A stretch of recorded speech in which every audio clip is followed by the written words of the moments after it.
काकाजी, हा बोल ना.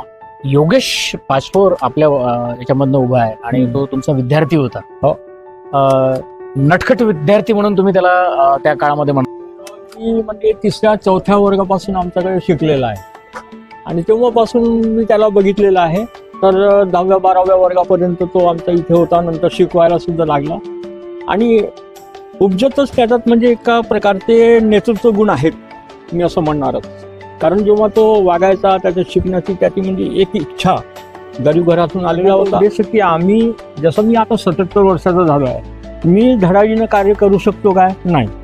पण योगेश कसा यंग आहे, करू शकतो. आणि त्यातल्या त्यात मी असं म्हणेन की निशुल्क शिकवणी केंद्रामध्ये तो ट्रेन झालेला एक माणूस आहे.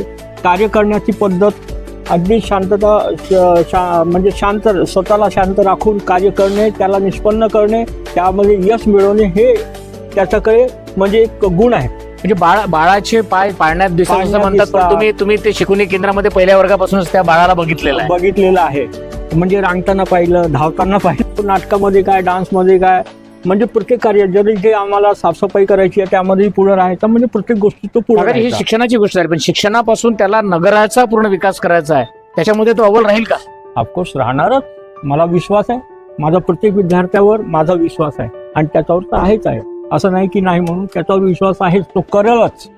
धडाडीचा कार्यकर्ता आहे आणि प्रगती पथाकडे गेला म्हणजे इतरांना त्याला माहिती आहे की आपण गरिबांकरता काय करू शकतो, काय नाही करू शकत.